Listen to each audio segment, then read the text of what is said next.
फर्जंदे ज़हरा ये हालात बुरे हैं। काशाना-ए-बसीरत एक ऐसा मुकम्मल यूट्यूब चैनल जिस पर महरूम बसारत के लिए बिलखुसूस और तमाम अफराद के लिए बिलमूम सैकड़ों की तादाद में इस्लामी कुतुब दस्तयाब हैं। लिहाजा गुजारिश है कि आप अपनी जिम्मेदारी निभाते हुए काशाना-ए-बसीरत को सब्सक्राइब करने के साथ साथ बेल आइकॉन को प्रेस कीजिए ताकि आप इल्म के हुसूल के साथ साथ मजहब अहले बैत की इशाअत में भी अहम किरदार अदा करते रहें। काशाना-ए-बसीरत फर्जंदे ज़हरा ये हालात बुरे हैं। Part 5, page number 49, and the heading is Claim of Waqfiyya sect about occultation of Imam Askari alayhi salam. Later on, Waqifiyya sect claimed that Hassan bin Ali bin Muhammad is in occultation because they were not clear about the concept of occulation. They made a mistake and considered him as Imam Mahdi al-Qaim. Then his martyrdom was proved and their belief was proved incorrect. According to correct sources mentioned in this book, it is proof that it was his son who had occulation and not Imam Askari alayhi salam. Next heading is some narrations proving the martyrdom of Imam Hassan bin Ali bin Muhammad al-Askari alayhi salam. It is narrated from a father and Muhammad bin Hassan bin Ahmad bin Walid from Saad bin Abdullah from those people who were present at the time of martyrdom and funeral of Hassan bin Ali bin Muhammad al-Askari. They are countless in number and it is impossible that all of them are telling lies. We came to the court of Ahmad bin Ubaidullah bin Yahya bin Khakan in Shaban 278 AH, nearly 18 years after the martyrdom of Abu Muhammad Hassan bin Ali al-Askari. Khakan was in charge of collecting taxes in the district of Qom during that time. He was the greatest enemy of Ahlul Bayt. The issue of belief, sect, deeds, and status in the eyes of the ruler of the people of progeny of Abu Talib in Samara was raised unknowingly. Ahmad bin Abdullah said, I have not seen a person from family of Ali who is like Hassan bin Ali bin Muhammad bin Ali al-Raza, nor have I heard about a person who has a character, calmness, chastity, intelligence, and honor among his Ahlul Bayt, ruler and entire Bani Hashim. It was not only they who preferred him over their seniors, but also commanders of army, viziers, secretaries of court, and common people honored him. One day I was standing with my father. It was the day of the court to be held. The guard came in and informed that Ibn Raza was waiting outside. My father ordered in a loud voice that he should be permitted inside. A man having wheatish complexion and large eyes entered. He was tall, had beautiful face and a handsome young body. He was full of majesty. When my father saw him, he got up and walked towards him. I remember that he had not treated anyone from Bani Hashim or commanders of armies or any of the higher parent. He embraced him and kissed his forehead and eyes. He held his hand and asked him to sit at the place where he used to offer salat and sat near him. He looked at him and started talking to him. He addressed him by his agnomen. He repeated the words, May I and my parents be sacrificed for you? I was taken aback at his behavior. Then the guard entered and informed the Mawafiq that Mawafiq was the brother of Caliph Mutamid Ali Allah Ahmad bin Mutawakkil and the commander of his army. Whenever Mawafiq visited my father, it was customary that a battalion of his personal security guards used to enter the house and stand in a row starting from the door till my father's seat. They used to stand in the same position till he entered. My father sat carelessly and talked to him. Then he said, You take the leave if you want. May I be sacrificed on you? Then he asked his slaves to take him behind a row of guards so that Amir, in bracket is Mawafik, does not see him. Then Imam got up and my father followed suit. He embraced the Imam, kissed his forehead, and the Imam left. I asked the slave, Woe be on you! Who is this person?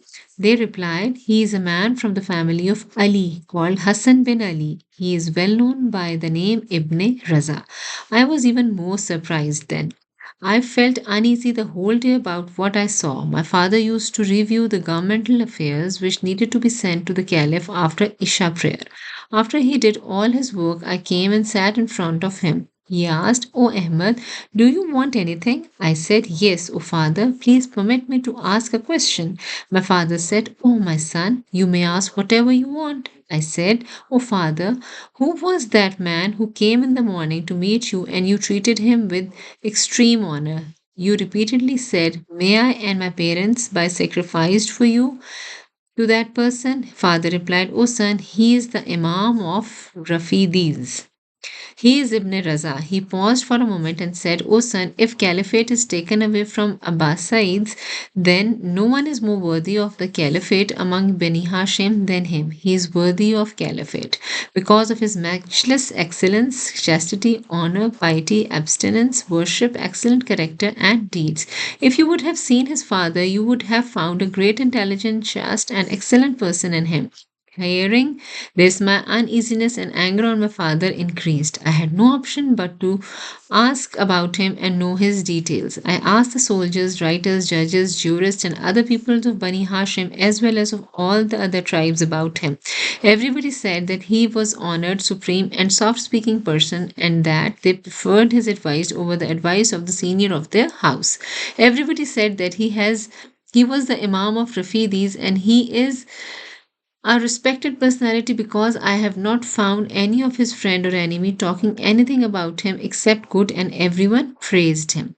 One of the Ashari from court asked, O Abu Bakr, what do you say about his brother Jafar? He said, Jafar is a person not to be talked of. Surely Jafar does mischief openly. He is careless and the worst drunkard. I have seen very few people like him who disgrace themselves. He is foolish, drunkard, full of inferiority complex, and unwise. When he appeared in front of the Caliph and his companions after the demise of Hassan bin Ali by Allah, I was not surprised. I had never expected him to do so. When the Imam fell sick, he sent his men to my father and informed about the illness of Ibn Raza. Immediately, he mounted a horse and moved towards Darul Khilafah. Then he came back hurriedly, accompanied by 5 reliable servants of the Master of Faithful. One of them was Nahir. Nahir. He ordered the servants to keep a vigil on the house of Hassan bin Ali and gather information about him from time to time. He called a group of informers and asked them to visit him from time to time. After 2 days, a person informed that Imam has become very weak. My father started out to meet him and stayed with him till morning and then ordered his servants to stay with him. Then he called Chief Justice and ordered him to select 10 such persons from the community who were known for their honesty and trustworthiness. The selected persons were thus sent to the house of Imam Hassan. They were ordered to stay there day and night.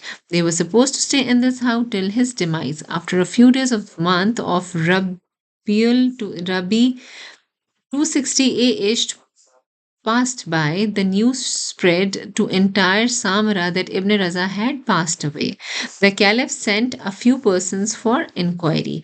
Those persons sealed everything of Imam. They wanted to see the sons and heirs. Such women were brought who could detect the pregnancy.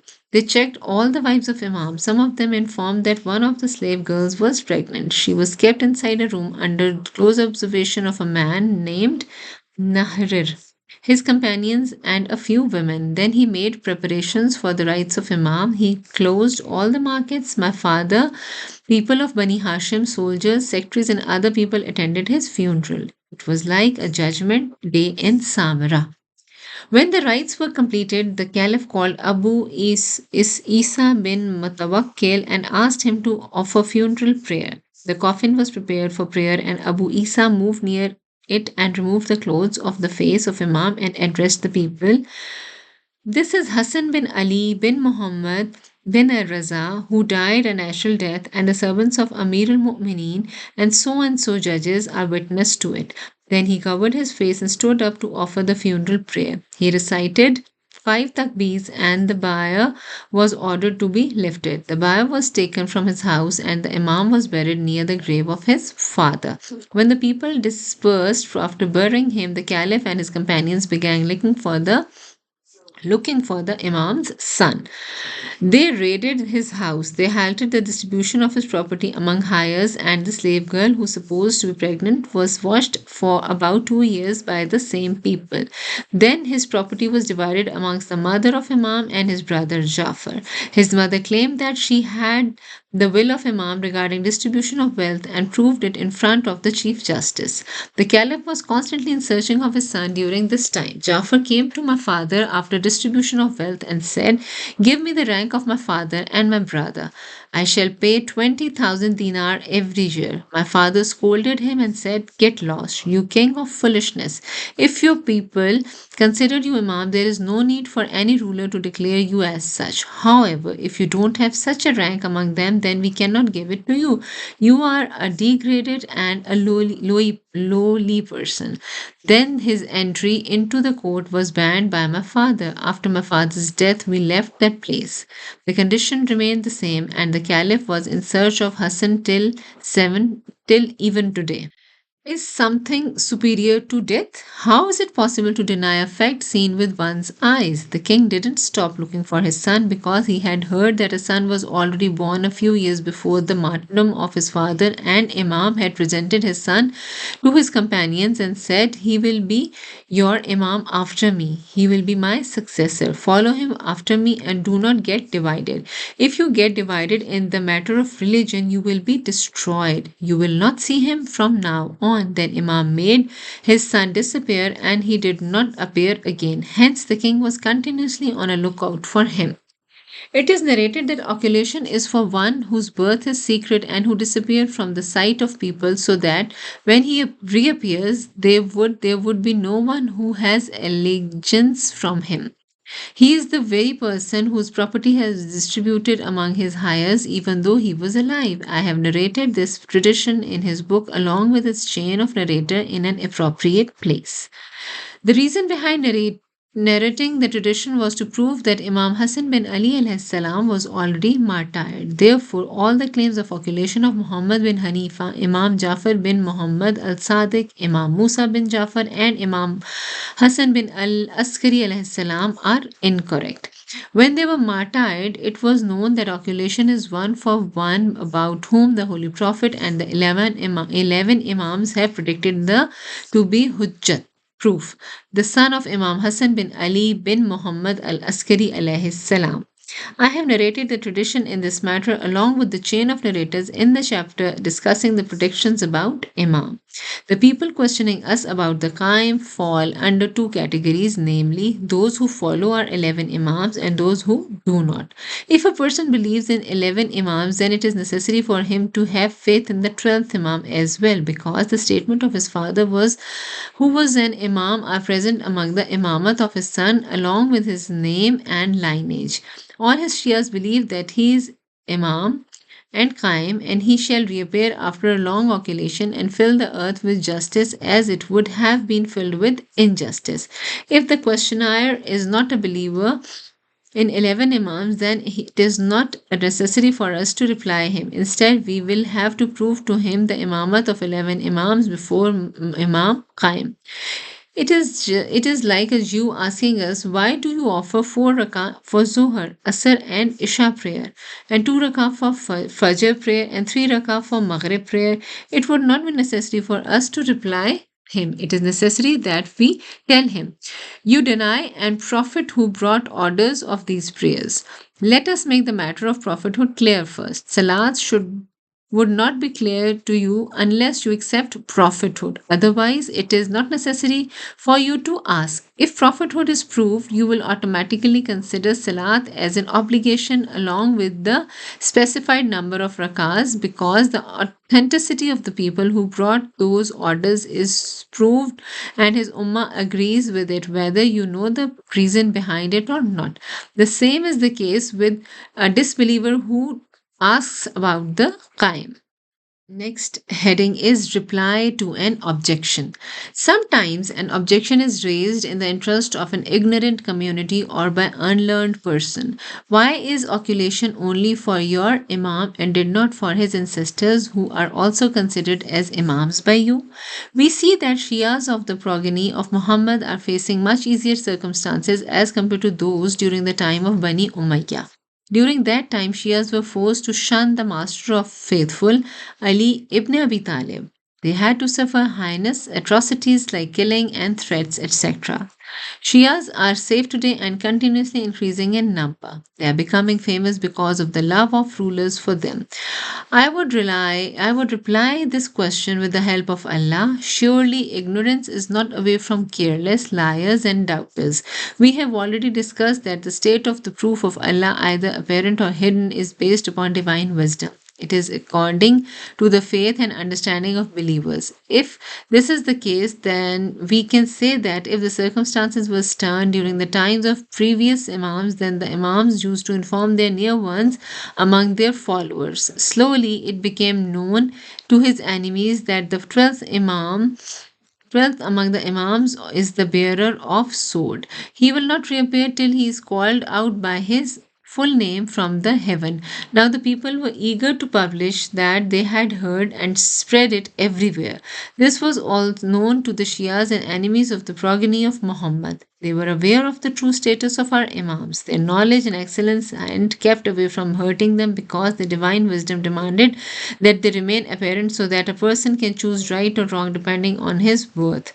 Almighty Allah says, and the translation is, whomsoever Allah guides, he is the rightly guided one, and whomsoever he causes to err, you shall not find to him any friend to lead him all right. Ayah number 62. And the Almighty Allah says, and surely that which has been revealed to you from your Lord shall make many of them increase in inordinancy and unbelief. Grieve not therefore for the unbelieving people. This is ayah number 63 translation. In this age, the guidance of people through traditions is completed. The number of traditions have reached its maximum. The signs have become manifest that Imam of his time is the bearer of sword, and people are eager to publish what they have heard and seen. If Imam would have been apparent now, Shias would have spread this news and it would have reached his enemies, because many of Shias speak well about those persons who have become very familiar to them and express their love to them. They point out the status of Imam as Hashim bin al-Hakam pointed at Imam Jafar Sadiq during a debate with a Syrian. The Syrian asked Hissam, who is the person you refer, and described his attributes. Hissam said, he is that person. Saying this, he appointed at Imam Jafar Sadiq.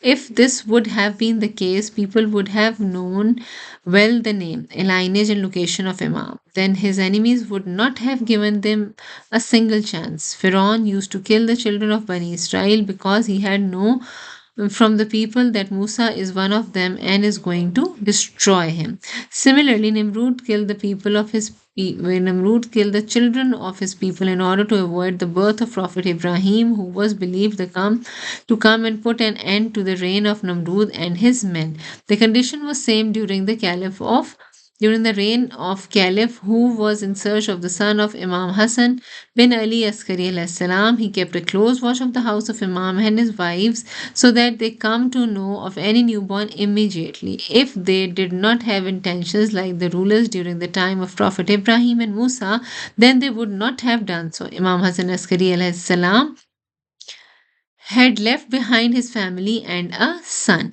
They knew that according to religion, only wife and husband are entitled to inheritance as long as parents or sons who are alive. Thus, an intelligent person cannot understand anything except this. Divine wisdom demands him to remain in oculation for a fixed period and then reappear. The Imam is in oculation and hidden. People are not aware of this his place of residence. If one of the Shia spread the news about him in such a state as we have discussed earlier that he is hiding, and if a mischievous group would have tried to search him after knowing the traditions about his occupation, then they would not have found the person being talked of. We do not find a person about him so that his group would have dispersed. Mischief would come to an end and anger would calm down. In such circumstances, the enemies would have an excuse to take a step against Shias and issues related to him. They would not have any option. The fire of enmity and hatred will be extinguished. That group will keep away from enmity. His distributes will become evident, and those who ponder about him will have their doubts cleared. A believer and a researcher will plunge into the details of his sect, and an ignorant person will adjoin the friend of the proof of Allah. The conspiracies about denying right to unjust would become manifest to them when they get clear proofs during their research. It is like they would be clear after pondering over the content of this book. They would be included among those who seek salvation and run away from misguidance. They would adjoin those who have received bounties from Allah earlier, and thus they prefer the way of guidance over a misleading path. Reply to the second objection. One of the objections raised by those who hate the truth is, does Imam proclaim his imamat now or not? We would then go to him and discuss with him the right path of our religion. If he replies and proclaims his imamat, we would accept him. If he does not proclaim his imamat and does not answer our questions when we approach him, there is no difference between him and common people. I would answer this question saying that the predecessors of our truthful Imam have talked about him. There is no need for the Imam to proclaim his imamat once again. He should remind people about those traditions. There is no need for him to proclaim through a proof of his imamat because his truthful predecessors have predicted about him and made his issue manifest. They have freed him from the need of proclaiming his imamat. This standpoint is the same as that in the case of Ali ibn Abi Talib. The Holy Prophet declared him the successor and freed him from the obligation and proclaiming the imamat. Now let us consider the demand of the objectors that Imam should discuss the religious issues with them. If you go to him and with the intention of seeking knowledge after having through the recognition and complete faith in him, he will surely meet you and provide you with knowledge. If you go with him the enmity and intention of slandering about him to his enemies and to reveal the secrets of the religion to all he would not answer the questions because he fears such persons. If this answer of objection does not satisfy anyone, we would turn the question to the Holy Prophet. When he was hiding in the cave, it was not possible for the people to meet him and inquire about religion at that time or even reach him.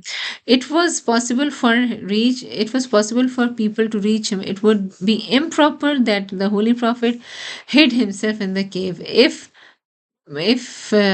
people could not have reached him, then according to your belief, the presence and absence of the Holy Prophet in this world does not matter. If you say that hiding of the Holy Prophet was temporary, then it can be said that Imam oculation is also temporary.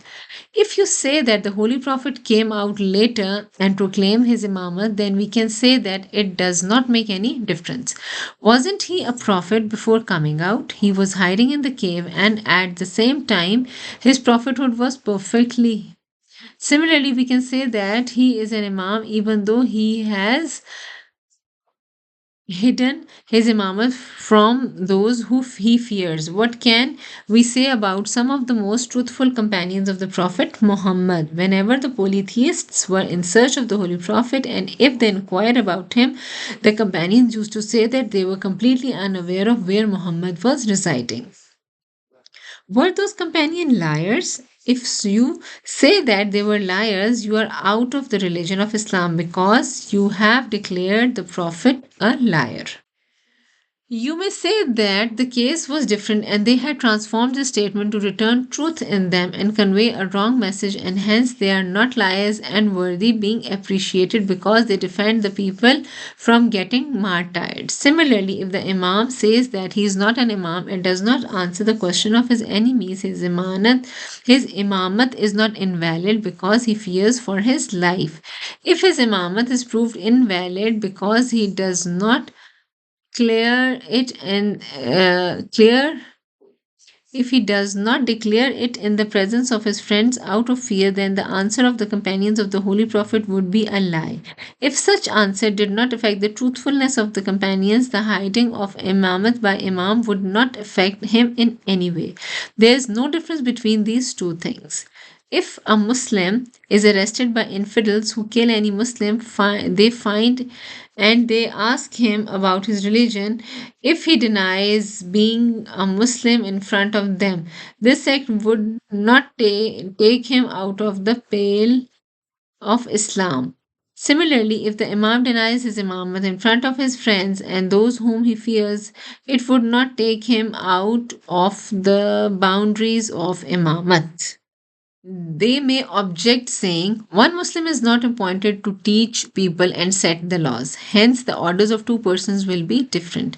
Hence, it is necessary for the Imam to never remain in hiding. We can answer by saying that we did not consider it necessary for Imam to keep himself completely hidden from the people because the Allah Almighty has appointed him and informed his servants about his status through those truthful Imams who were his predecessors. We have just said that the Imam does not confess it in front of his enemies out of fear that he may get martyred by them. However, this is not the case with all creatures because if it is asked, who is the Imam of Imamiya sect?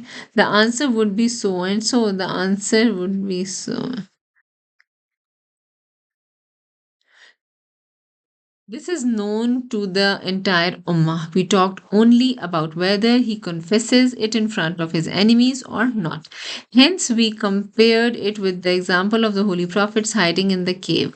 He was already appointed as a prophet and had miracles with him. He had a new Sharia with him, which abrogated all the previous Shariats. It was proved that if he fears of his life, then it is permissible for the Imam to deny the Imamat and not answer their questions. This act does not let him out of the confines of Imamat. There is no difference in the two cases. They may raise an objection saying, if you considered it permissible for an Imam to deny his caliphate in front of his enemies out of fear of his life, then is it the same for a prophet also? The answer is one of the sects is of the opinion that there is a difference between prophet and an Imam. They say that the prophet preaches religion among the people of his own openly. Hence, if he hides his prophethood and does not dissimulation, taqiyya, his prophethood is invalidated, for there would be no one to take his place. The Holy Prophet was completed the argument of an Imam and made the issues of his imamat clear. Now, even if he keeps quiet or denies he is an Imam. However, this is not the answer given by us. We say that the case of a prophet and Imam about dissimulation is same after he has already delivered the message of God and displayed his miracles, but This simulation is not possible before it. At this time of the Treaty of Hudaybiyah, the Holy Prophet erased his name from the agreement when Sahil bin Amr and Hafiz bin al-Ahnaf denied his prophethood. The Holy Prophet asked Ali to erase his name and rewrite as Muhammad bin Abdullah. This did not affect his prophethood in any way because the prophethood was clearly proved through strong proofs before that. Similarly, Allah Almighty accepted the excuse of Ammar. The polytheists forced him to talk ill about Holy Prophet to get Prophet or get killed. Ammar talked ill about the Holy Prophet in order to save his life. When he narrated this to the Holy Prophet, he replied, O Ammar, indeed you have succeeded. Ammar said, O Messenger of Allah, I have not succeeded because I talked ill about you. The Holy Prophet asked, Did you have complete faith on a religion at that time? He said, Yes, O Messenger of Allah. Then the Almighty Allah revealed the verse, and the translation is, Not he who is compelled while his heart is at rest on account of faith. Ayat number 64.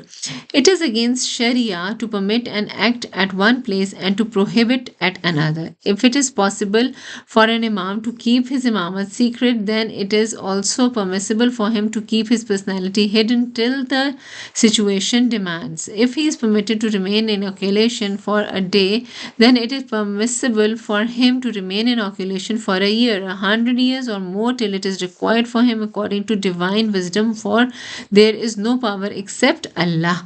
We say that whatever we get from Imam, whether he is hidden or apparent, is through the Holy Prophet as narrated in a tradition of our Imams.